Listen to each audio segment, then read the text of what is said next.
Oholot, Perek Chet, Mishnah Gimel, third Mishnah in the 8th chapter of Masechet Oholot. So now we're talking about Elu Mivi'im Velo Chotzim. Havit Tumah means to carry Tumah, okay, but with that, meaning to, if there's Tumah under it, then it brings Tumah, Velo Chotzim, but it cannot interrupt, cannot prevent Tumah from moving on, from connecting. So it says the Mishnah, Hashida v'ateva v'hamigdal.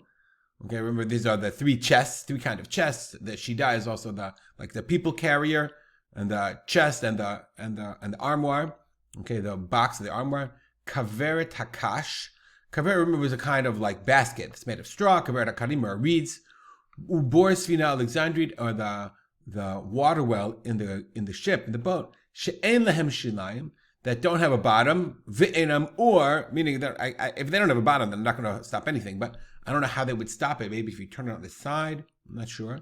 Ve'enam, the bartender, the Katsi says, or ve'enam machzikim arba'im sa'ah balach shehem koraim yavesh. They don't hold 40 sa'ah in liquid measurement, which is 2 kor and yavesh. So these things, if they're not big enough, so they mivi tumah. So if you have something in them, then the tumah, they can transfer tumah from one thing to the other inside of them. I guess because it's a kli. Okay, but they're not chotzisin. They're not an ohel to prevent tumah from passing, from blocking tumah. So if you have something, if you put this kli over, let's say I have tumah in the house, and I take this huge kli and I put it over, but it's not large enough, the tumah is still going to go, and it's not going to be blocked, and whatever's over that kli is going to become tameh as well. So I guess if I have your shida teva amida, if you have your chest of drawers, and you have tumah inside of it, and you have something on top of it, you put food on top of it, that food would become tameh. It's all in the same house. V'yiri'ah uskurtia, ukatovolia. Remember, these are the 3 kinds of leather. One of them was the apron, and one of them was the sheet, and one of them was the bed sheet, and one of them was like the spread. Visadin, or a sheet, umafatz, umachatzelet, different kinds of mats, like straw mats or reed mats. She'en asun olim. They're not made as olim as, these mats. So what are they? Says the Bartanura. And the 2 inkein oil. They're not erected like a tent. Remember, the aruba is the hole in the ceiling. Okay, so what would happen if, let's just show you a picture. Just going to go to an old picture. So here, instead of it being put on a, remember, this is spread on a tent. But what happens if it was just spread out? You took this mat and you put it over here on the aruba, on the top, and you had tumah down here.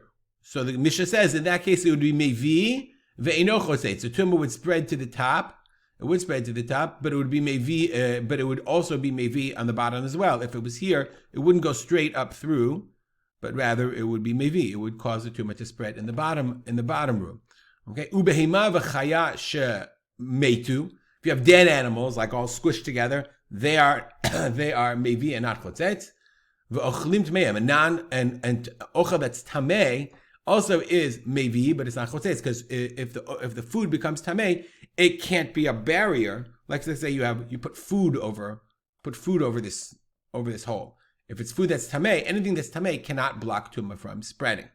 Okay, Mishnah says mosaf alehem arechayim shel adam. In addition, so why does it say mosaf alehem? Because these are all things that are, as opposed to what we learned in the last Mishnah, that were miviim and chotzitzim. All of these are miviim v'lo chotzitzim. But mosaf alehem, in addition, something that wasn't on the last list is rechayim shel adam, a hand rechayim, a hand grinder. Shehem metaltalim, they're movable. Umekablin tuma, and they're mekabel tuma, and that excludes limuute rechayim shel behima. That would exclude the rechayim, the grinder of an animal. It's not a grinder. It's a. Let's look at the picture of Rav Posen. This guy's got his hand grinder thing. If it's done by hand, I don't know if it's that big. He put it over the aruba. So if it's over an aruba,